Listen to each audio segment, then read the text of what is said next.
और एगो भक्ति रस का विरहा सुनावे जात बानी और उधर श्री कृष्ण भगवान का लीला सुनलन। कहानी एकदम मिलत जुलत है, भक्ति रस से ही विरहा है। 4 लाइन कवि जी इशारा कैलन है, तनी सा चढ़ के आवा मास्टर।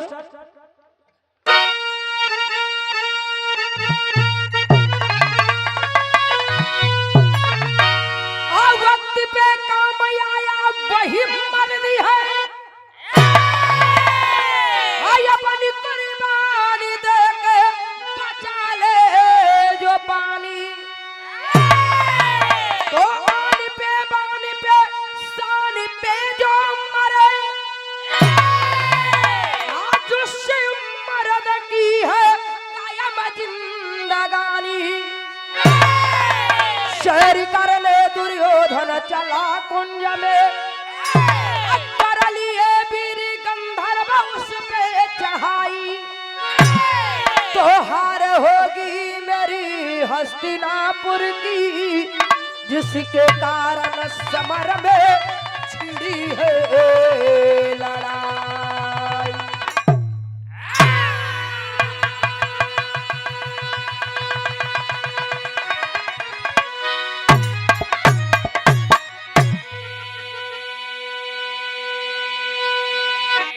एक लाइन कवि जी कव्वाली के भाव में इशारा कैलन है। कव्वाली कौन है मास्टर?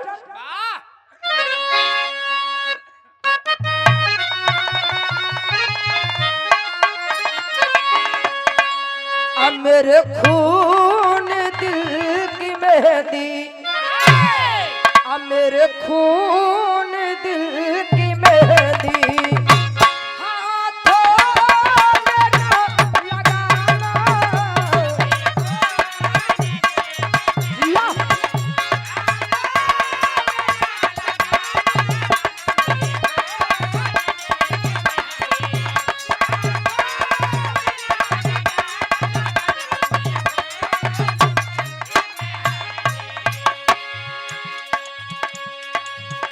मेरे खून दिल की मेहंदी हाथों में ना लगाना। जब निकले मेरा जनाजा, जब निकले मेरा जनाजा, शहनाइयाँ बजाना।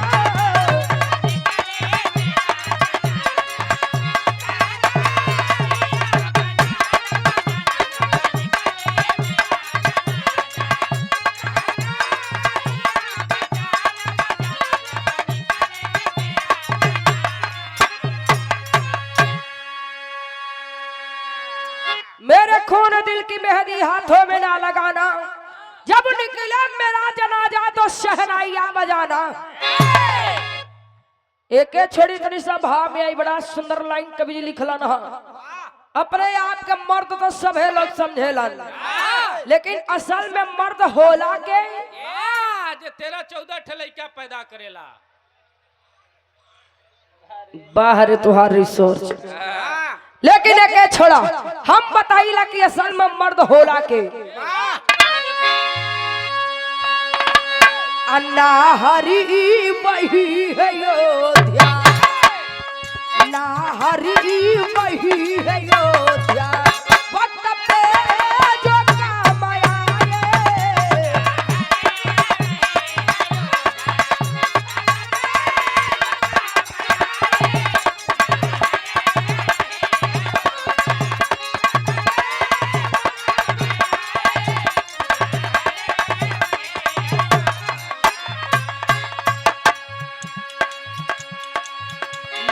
हरी वही है योद्धा, वक्त पे जो काम आए।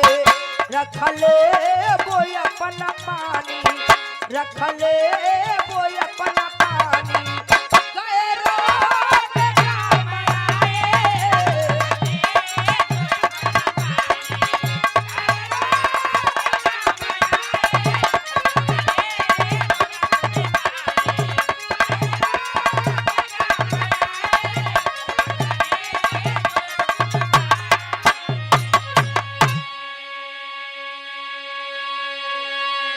नाहर वही अयोध्या वक्त पे बचाने आए। मर्द वही होता है जो अपना धर्म बचाने के साथ साथ गैरों का भी धर्म बचाने का काम करता हो। जैसे अपन इज्जत वैसे दूसरा के इज्जत, जैसे अपन पानी वैसे दूसरे का पानी, और जो पानी को बचा ले उसी को पानीदार मर्द कहते हैं। यही से कहानी का शुरुआत हो गया।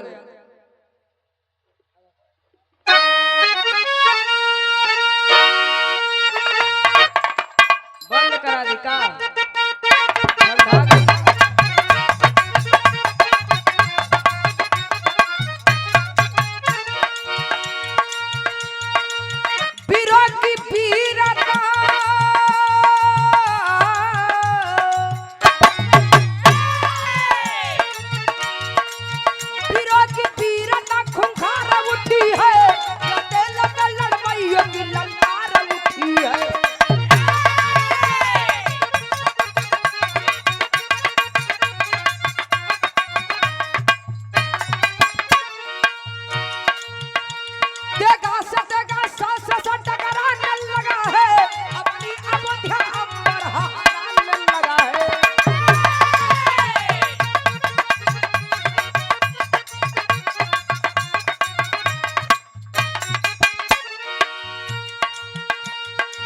सभी दुर्योधन को काज कर लिए, आकाश मार्ग से लेके कुंज चल दिए।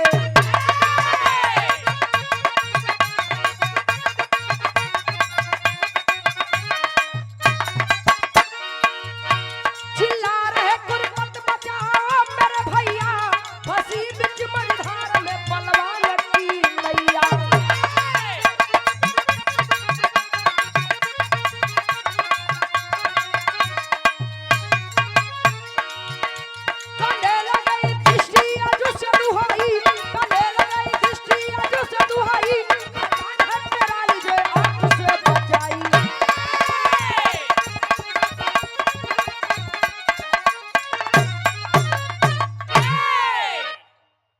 और ये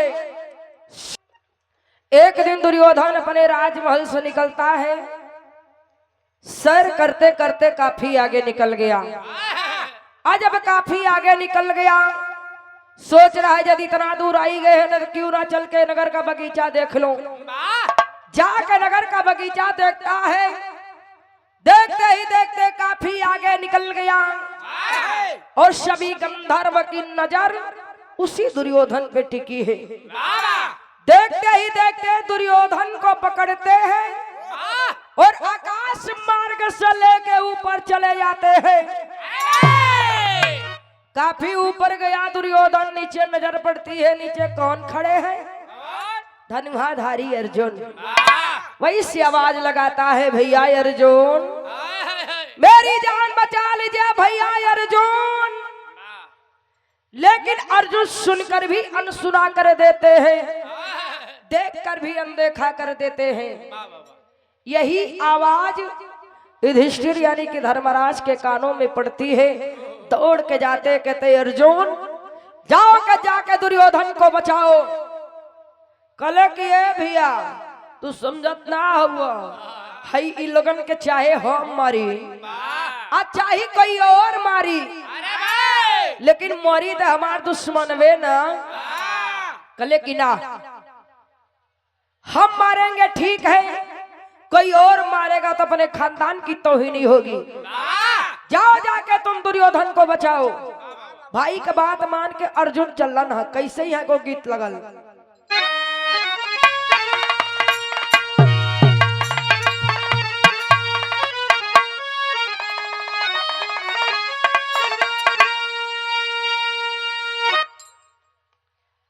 अपने जमाने में रामदेव उस्ताद गीत के गावत रहलन। कैसे गावे?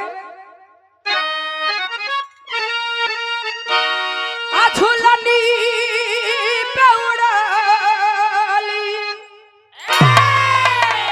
झूलनी पे उड़ाली, जहाजिया उड़ा दो तो हमारा पैजे राजा हीरा जड़ा दो।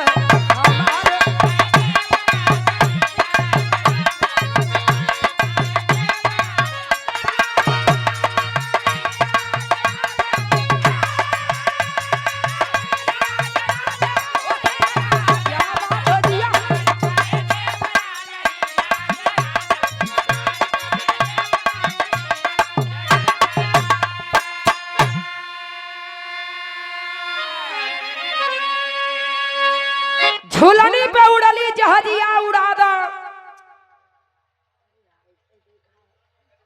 हमार पैजेम राजा हीरा जड़ाए दा। लेकिन गीत के छोड़ा तनी भाप आवा।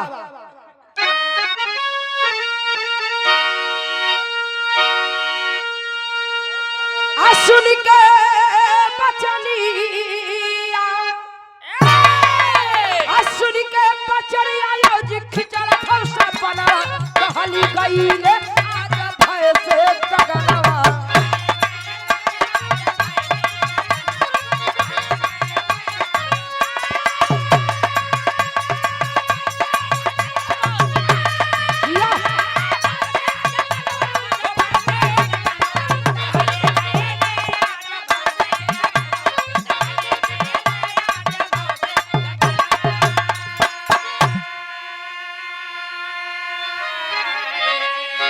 बनवा पे बनवा हले बरसाई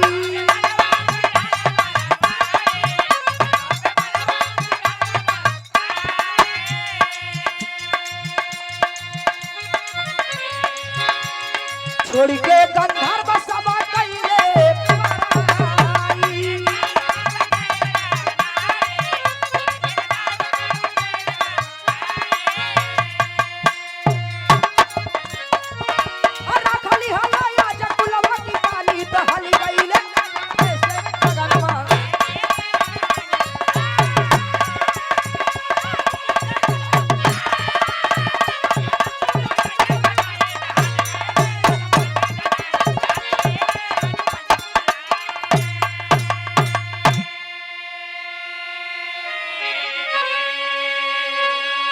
भाई का बात मान के अर्जुन अपन धनुष बाण उठाए लेलन। धनुष बाण उठा के इतना बाणों पे बाणों की बरसात करते हैं कि सभी गंधर्व दुर्योधन को छोड़ के भाग जाते हैं। आज जब सभी गंधर्व दुर्योधन को छोड़ के भाग जाते हैं तो भाई दुर्योधन को आकाश मार्ग से उतरने के लिए अर्जुन बाण चला के बाणों की सीढ़ियां बनाते हैं।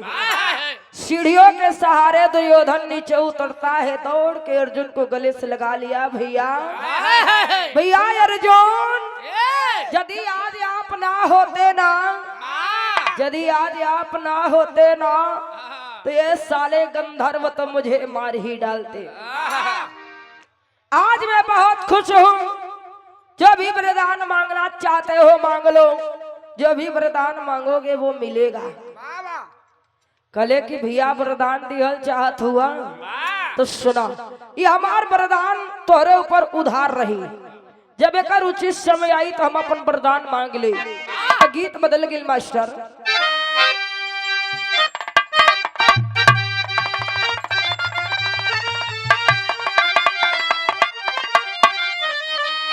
कोनो लड़का के कोनो लड़की से प्यार हो गया बा, दिले समय नहु के घायल चलत हो। कोनो लड़का के प्यार भयल बोले कि लड़का के प्यार बा, लड़की के पत्ते ना है। एक दिन जाके अपना संगी से बतावे का कहे कि छाप तिलक सब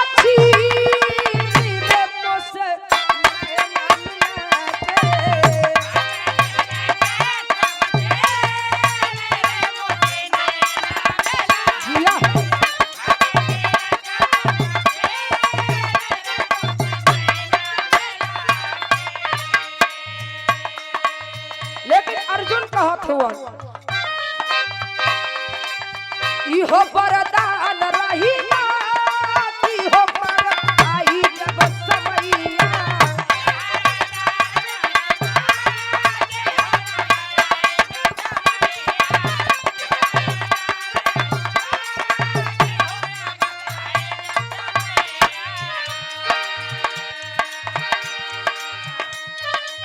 पाँचों बिराना बाजू हारी गई।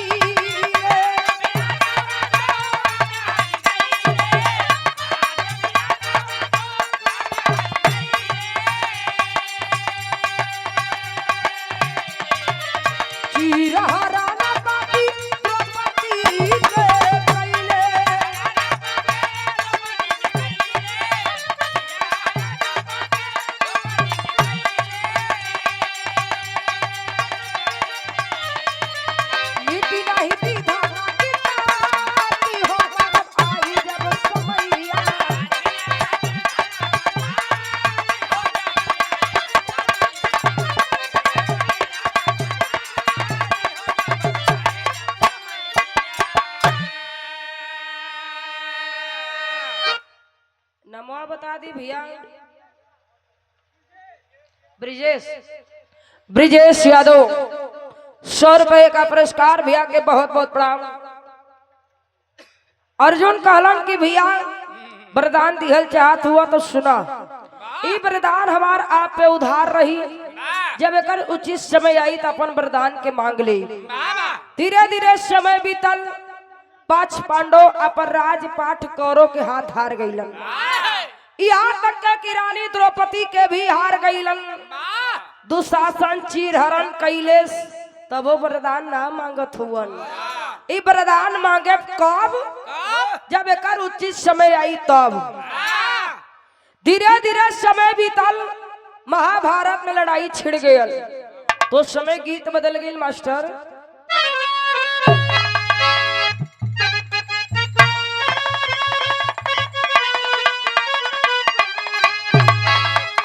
एक लाइन ये हमारे प्रयागराज वाला है, कोनो लड़की का तालमेल अहिराने में हो गयल बा, बारात आयल बा, कहे हम जइबे ना करब, काहे कहे हम गमनवा नहीं जाब, हम गमनवा नहीं जाब, तो हम गमनवा नहीं जाब, तो नहीं नहीं प्रीत लगल यही रानवा, हम गमनवा नहीं जाब।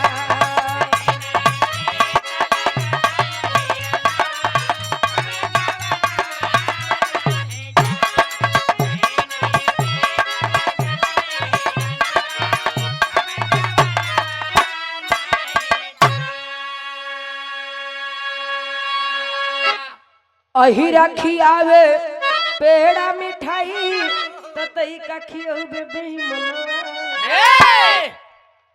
अहिरा तो जब मिलेला लई हमार करेजा, ल रसमलाई खाएला, ला रसगुल्ला खाला, ल रबड़ी खाएला, तू तू तो गुड़ो ही जलेबी के महंग बड़ा। ऐसे सुना कि अहिरा खियावे पेड़ा मिठाई, ततई का खियाऊ बेबी मनवा। सुना तने ध्यान दिया कि अहिरा खियावे पेड़ा मिठाई, ततई का खियाऊ बेबी मनवा। यही से तक के तनो कहबे रहबा यही रनवा, के तनो कहबे रहबा यही रनवा, हम गवनवा नहीं जा।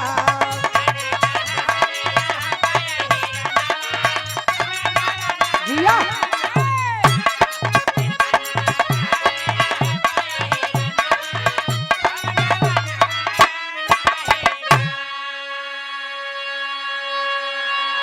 ई तो हमारे प्रयागराज वाली है, लेकिन यही गीतिया के तनी सब पूर्वांचल में गावेलन सब। कैसे?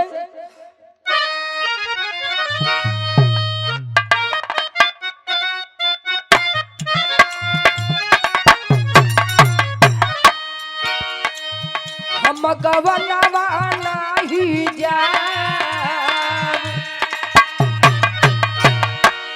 हम गवनवा नहीं जाब, नहीं नहीं प्रीत लगल यही रनवा, हम गवनवा नहीं जाब।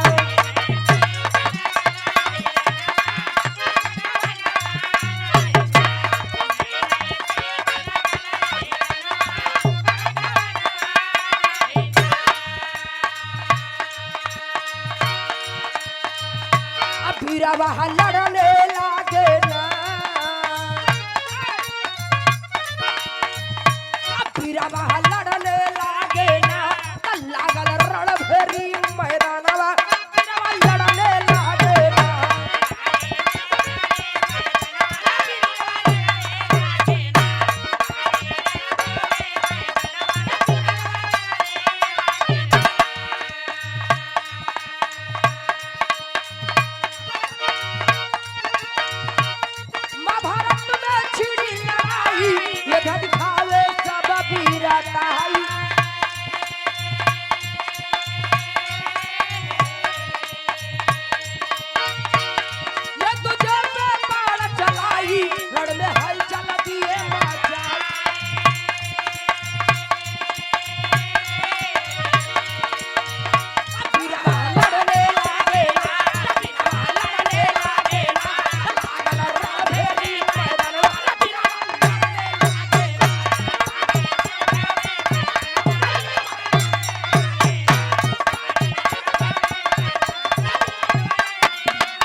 देखा था नान के हो के कितना ठोकत है। वाह अरे तो दूध पियावत हो भैया। हमारे में हल्के फुल्के में जब इतना ठोकत है हाँ, और उनकरे में जब जाई तो बरियारे में कितना ठोकी। वो ठोकर में कमी ना करी, तू सही देबू तू ठोक दी। तो हमारे में तो हल्का फुल्का पा जाता हूँ, लेकिन उनकरे में करेर न पाई। यही से कहती जब हमारे में इतना ठोकत हो तो इनकरे में कितना ठोकी।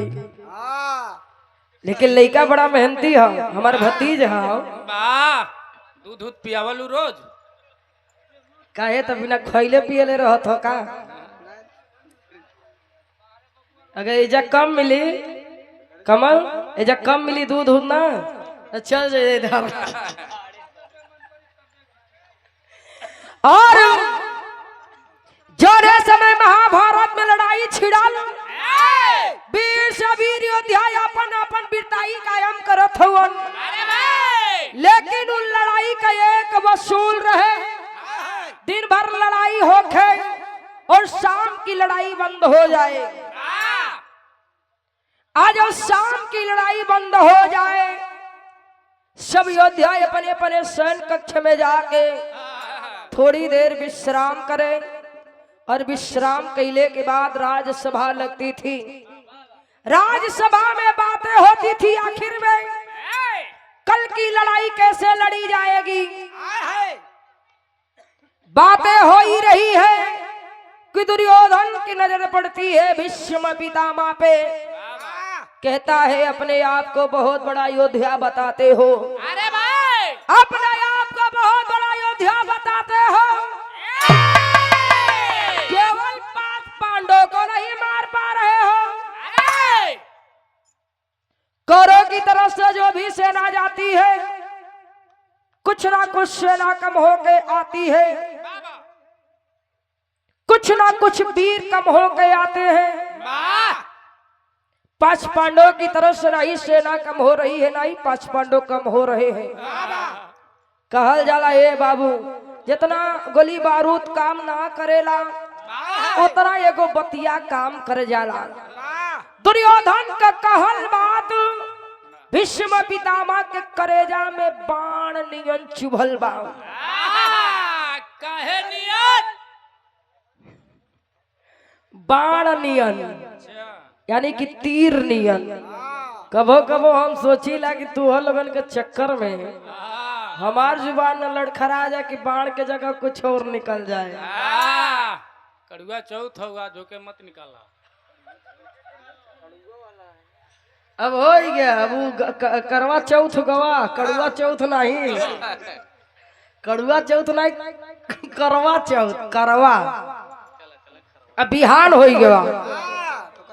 लेकिन इधर क्रोध में आ गए भीष्म पितामह, मियान से 5 बार निकलन है और वही जगह प्रण कैलन। यही 5 बाण से कल की लड़ाई रणभूमि में 5 पांडवों के समाप्त को दी।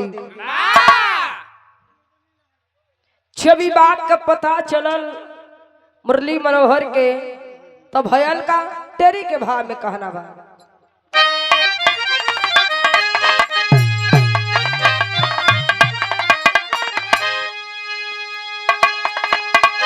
अब बुढ़ैया अपने पानी पे चढ़ल, अब बुढ़ैया अपने पानी पे चढ़ल, त लोहा लागल जंग में जागल बा बिरतैया, बिरतैया, बिरतैया।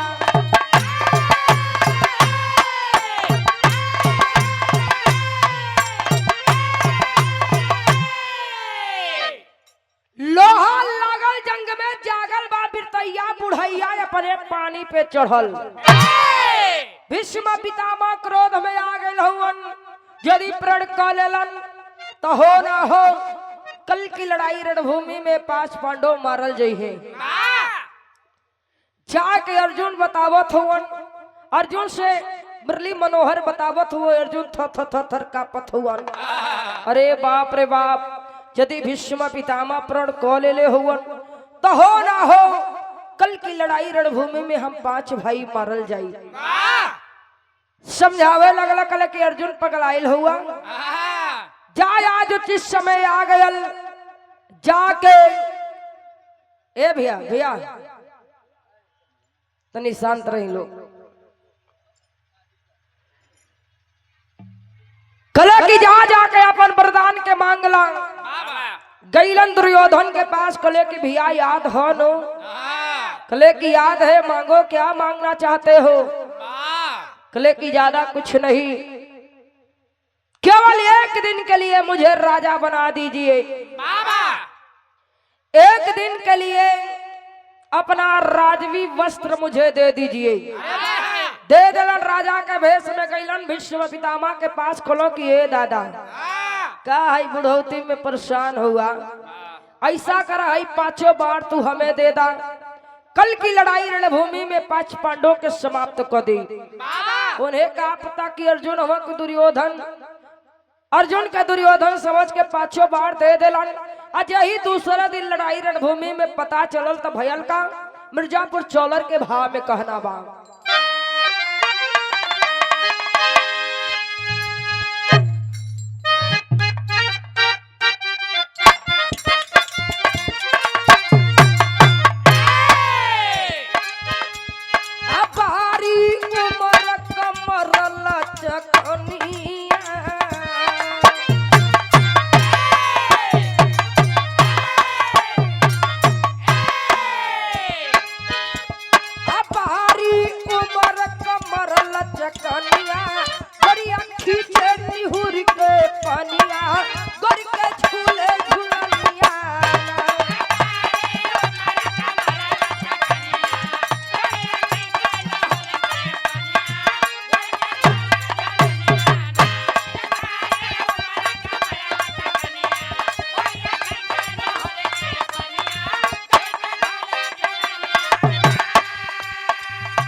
यही दूसरा दिन लड़ाई रणभूमि में पता चलता है भीष्म पितामह हलचल मचा देते हैं इतना बेबस कर दिए कि मुरली मनोहर को चक्र सुदर्शन उठाना पड़ा क्योंकि प्रण किए थे कि चाहे जो हो जाए महाभारत की लड़ाई में कोई कितना भी बेबस करे अस्त्र शस्त्र नहीं उठाऊंगा।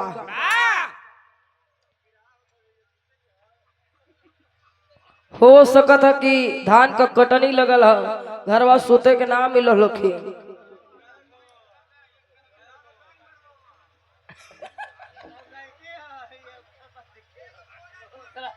भैया सुन ले बिरहा सुन ला रोज रोज हमन ना नहीं अबल जाए इतना दूरी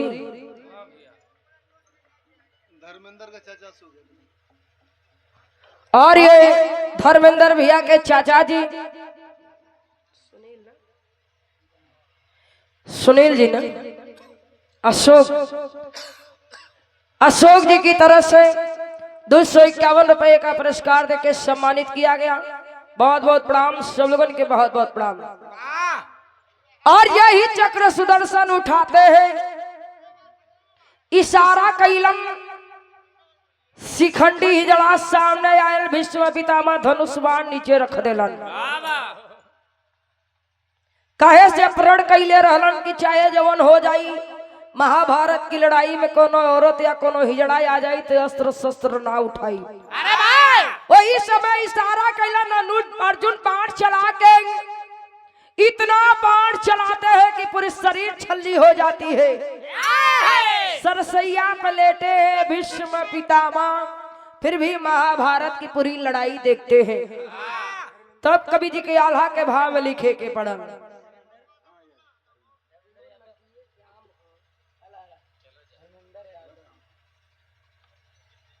और ये धर्मेंद्र यादव भैया की तरफ से ₹500 का पुरस्कार देके सम्मानित किया गया। बहुत बहुत प्रणाम सब लोगों के, बहुत बहुत प्रणाम। आवा मास्टर।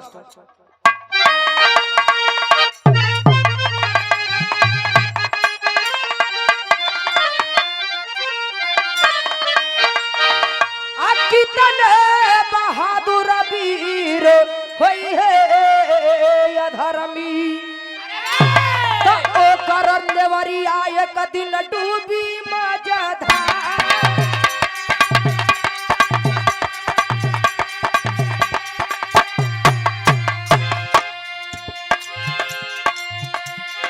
अन्यायी कसाई जालिम दुश्मन बेईमान,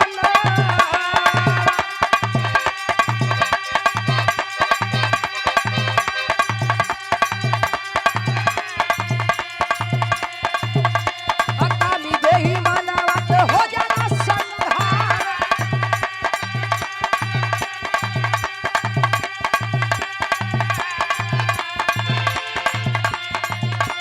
कड़िया दौड़ दुर्योधन दुशासन मारल लकई गे।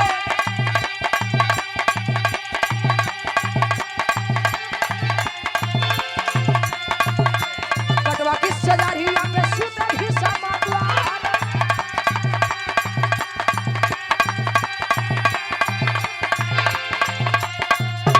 मारल गले सो धृतराष्ट्र के लाला नाम।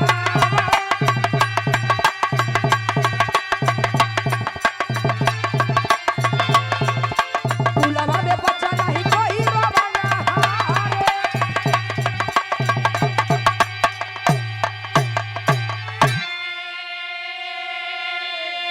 आप बीतल बा समैया छोड़ के हस्तिनापुर नगरिया, जो भाई गइल ही मगिर के मझार।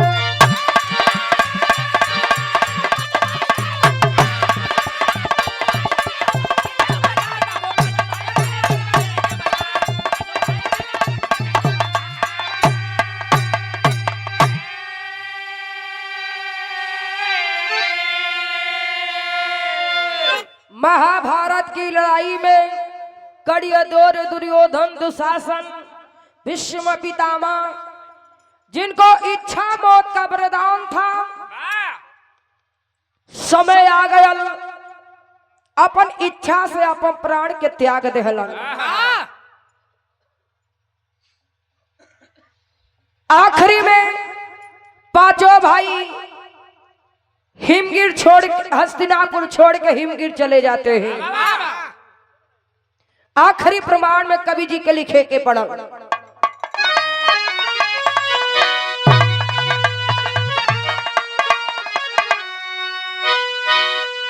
आप प्यार हो संसार जीवन में सत्य के गतिया।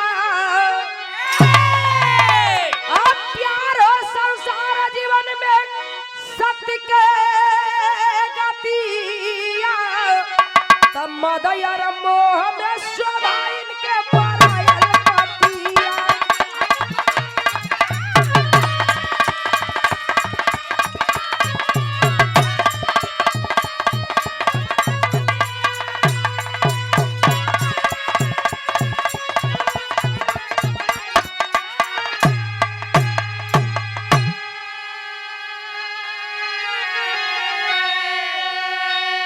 अब परीक्षित के राज दे के धर्मराज ज्ञानी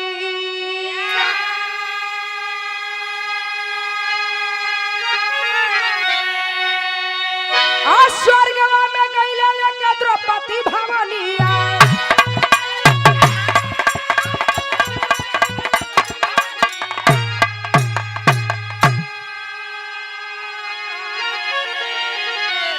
डूबी ना डूबवले दुनिया में धर्म के रथिया मदयर मोह में स्वभाइन के मरायल मटिया।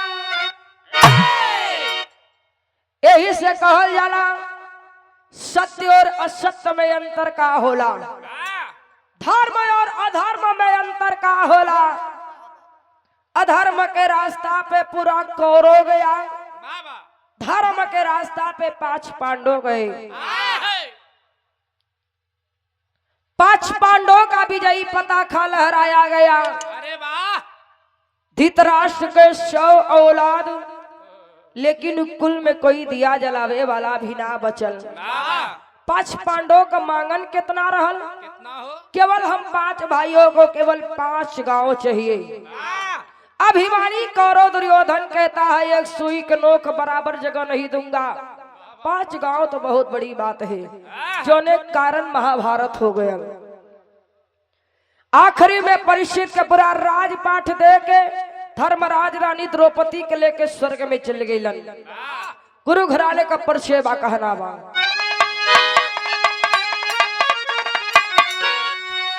आप तुझे बरकाश बोलो सुखनंदन है ललकार।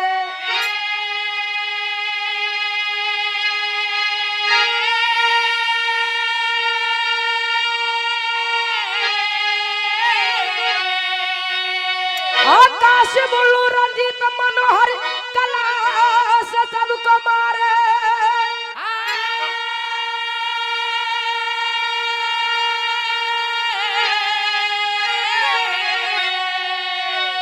बुढ़ैया अपने पानी पे चढ़ल, बुढ़ैया अपने पानी पे चढ़ल, तब प्रीति जो खन कभी के रतिहा के कन्हैया हो।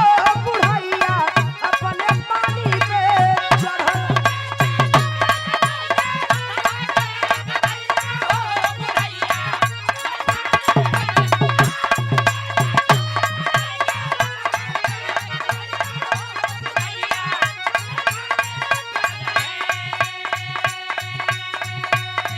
तेरे इश्क में पागल हो गया दीवाना तेरा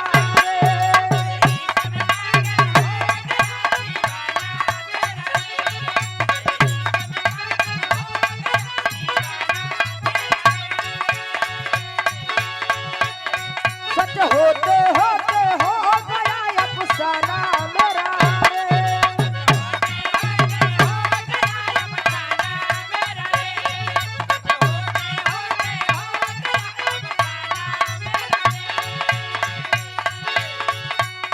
तेरे इश्क में पागल हो गया दीवाना तेरा रे। सच होते होते हो गया अफसाना मेरा रे।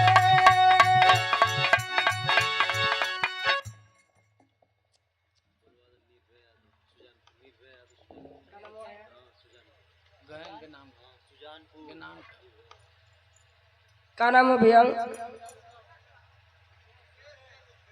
ब्रिजेश यादव, 100 रुपए का पुरस्कार, बहुत बहुत प्रणाम।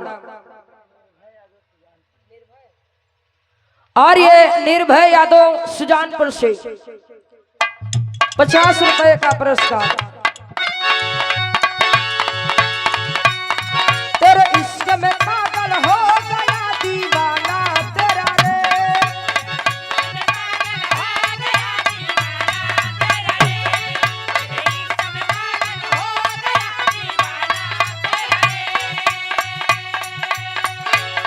सच होते होते हो गया अफसाना मेरा रे।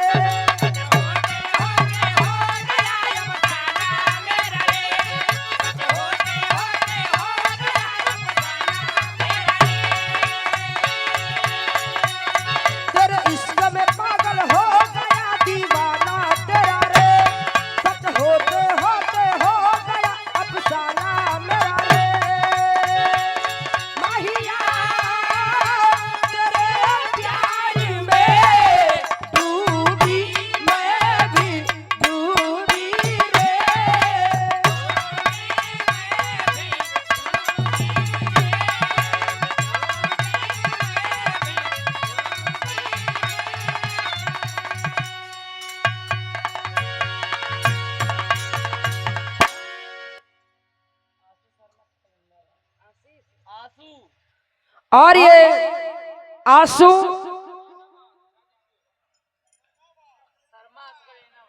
आंसू शर्मा सकलेनाबाद से।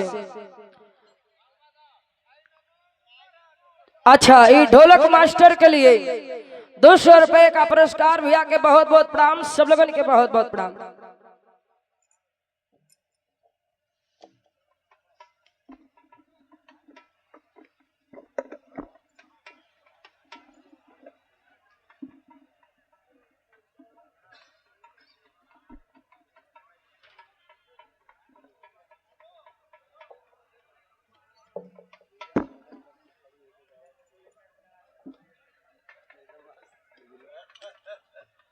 ना जाए वो।